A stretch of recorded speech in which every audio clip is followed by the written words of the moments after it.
আসসালামু আলাইকুম প্রিয় দর্শক, আশা করি সবাই ভালো আছেন আল্লাহর রহমতে। এইমাত্র পাওয়া আবহাওয়া দপ্তর থেকে আজকে সবচেয়ে গুরুত্বপূর্ণ খবর। এবার ধেয়ে আসছে শক্তিশালী কালবৈশাখী ঝড়। টানা বৃষ্টিতে ভাসতে পারে দেশের উত্তর অঞ্চল। এছাড়া আজ থেকে আগামী 15ই মে বাংলাদেশ ও পশ্চিমবঙ্গের বিভিন্ন জেলায় বিক্ষিপ্ত বজ্রসহ ঝড় বৃষ্টির পূর্বাভাস। পাশাপাশি কয়েকটি জেলায় শিলাবৃষ্টিরও সতর্কতা, এমনটা জানাচ্ছেন আবহাওয়া দপ্তর। আজ ও আগামীকাল কোন কোন জেলার আবহাওয়া কেমন থাকবে জানিয়ে দেব সম্পূর্ণ বিস্তারিত ভিডিওতে সঙ্গে থাকুন। আর সবার আগে সবার প্রথম সঠিক আবহাওয়ার খবর জানতে আমাদের চ্যানেলটিকে সাবস্ক্রাইব করে রাখুন। এবার জেনে নিন এক নজরে।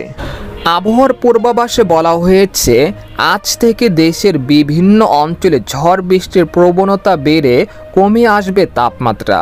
একই সঙ্গে সোম ও মঙ্গলবার দেশের বিভিন্ন অঞ্চলে শক্তিশালী কালবৈশাখী ঝড় বৃষ্টি হতে পারে বলে জানিয়েছেন বাংলাদেশের আবহাওয়া দপ্তর। এছাড়া গত 24 ঘন্টায় দেশের সর্বোচ্চ তাপমাত্রা 41.8 ডিগ্রি সেলসিয়াস ছিল যশোরে, আর সর্বোচ্চ বৃষ্টিপাত রেকর্ড করা হয়েছে কুমিল্লায় 37 মিলিমিটার।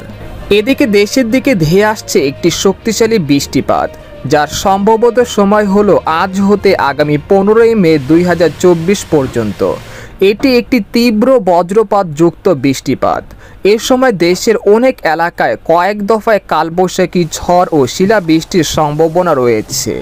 একই সঙ্গে ভারী বৃষ্টির কারণে সিলেটের নিচু এলাকায় সাময়িক বন্যার আশঙ্কা রয়েছে, তাই পূর্ব প্রস্তুতি নিয়ে রাখবেন। এদিকে আজ হতে আগামী 15ই মে পর্যন্ত যেসব অঞ্চলে সবচেয়ে বেশি বৃষ্টিপাতের সম্ভাবনা রয়েছে, এর মধ্যে সিলেট, ঢাকা, ময়মনসিংহ, বরিশাল ও চট্টগ্রাম বিভাগে প্রায় 150 থেকে 200 মিলিমিটার পর্যন্ত বৃষ্টিপাত হতে পারে। আর মাঝারি বৃষ্টিপাত হতে পারে খুলনা, রাজশাহী ও রংপুর বিভাগে। এইসব অঞ্চলে প্রায় 100 মিলিমিটার পর্যন্ত বৃষ্টিপাতের সম্ভাবনা রয়েছে। এই বৃষ্টি চলাকালীন সময় কেমন থাকবে প্রকৃতির আবহাওয়া? পরিষ্কার আকাশ, হঠাৎ উত্তর পশ্চিম দিক থেকে কালো মেঘ, এরপর দমকা হাওয়া, তারপর বজ্রসহ কালবৈশাখী ঝড় হতে পারে এবং অধিকাংশ বৃষ্টিপাত হতে পারে বিকেল থেকে সকালের মধ্যেই। তাই উত্তর পশ্চিম আকাশে কালো মেঘের সঞ্চারণ দেখতে পারলে রোদের কাজে সতর্ক থাকবেন। এদিকে বাংলাদেশে আবহাওয়াবিদ মোহাম্মদ ওমর ফারুক জানান, আজ সকাল 9টা থেকে পরবর্তী 24 ঘন্টায় সিলেট বিভাগের কিছু কিছু জায়গায় এবং রংপুর, ঢাকা, ময়মনসিংহ, বরিশাল ও চট্টগ্রাম বিভাগের একটি জায়গায় অস্থায়ীভাবে দমকা বা ঝড়ো হাওয়া সহ বৃষ্টি বা বজ্রসহ বৃষ্টি হতে পারে। সেই সঙ্গে কোথাও কোথাও বিক্ষিপ্তভাবে শিলাবৃষ্টি হতে পারে। এছাড়া দেশের অন্যত্র অস্থায়ীভাবে আংশিক মেঘলা আকাশ সহ আবহাওয়া প্রধানত শুষ্ক থাকতে পারে। এ সময় সারা দেশে দিন এবং রাতের তাপমাত্রা প্রায় অপরিবর্তিত থাকতে পারে।